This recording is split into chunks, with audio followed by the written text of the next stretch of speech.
এই চাকর খানা নিয়ে যাওয়ার সময় হাত থেকে প্লেট ছুটে সমস্ত খাবার পড়ে যায়, আর ভয়ে বাইরে তাকিয়ে দেখে ম্যাডাম কিছু বলছে নাকি। তখন ম্যাডাম বলে, দেখো আবারও অন্যায় করে বসেছে, প্রতিদিন কিছু না কিছু অন্যায় করতেই থাকে, এই জন্য তোমাকে বলেছিলাম নতুন চাকর খুঁজে নিয়ে আসো।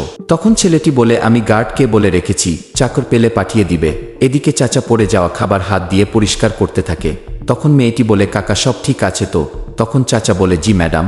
তখন মেয়েটি বলে, তার বয়স হয়েছে, তার দ্বারা কাজ হবে না। চাচা যখন কাজ শেষে বাসায় যাচ্ছিল, তখন দোকানে যায় দুধ নেওয়ার জন্য। দোকানদার তাকে 2 প্যাকেট দুধ দেয়। চাচা বলে, 1 প্যাকেট দাও। ছেলেটি বলে, প্রতিদিন তো 2 প্যাকেট নেন। চাচা বলে, আমার চাকরি চলে যাচ্ছে, মনে হয় 1 প্যাকেট ও নিতে পারবো না। পরের দিন যখন কাজে আসে, তখন দেখে ম্যাডাম অন্য চাকরকে কাজ বুঝিয়ে দিচ্ছে। তা দেখে চাচা এগিয়ে যায়। লাস্টে ম্যাডাম চাচাকে যা বলল তা দেখার আগে ভিডিওটি লাইক করে দাও, চ্যানেলটি সাবস্ক্রাইব করে দাও। লাস্টে ম্যাডাম বলে, চাচা আপনার যতদিন মন চায় কাজ করুন, আপনাকে বের করে দেব না।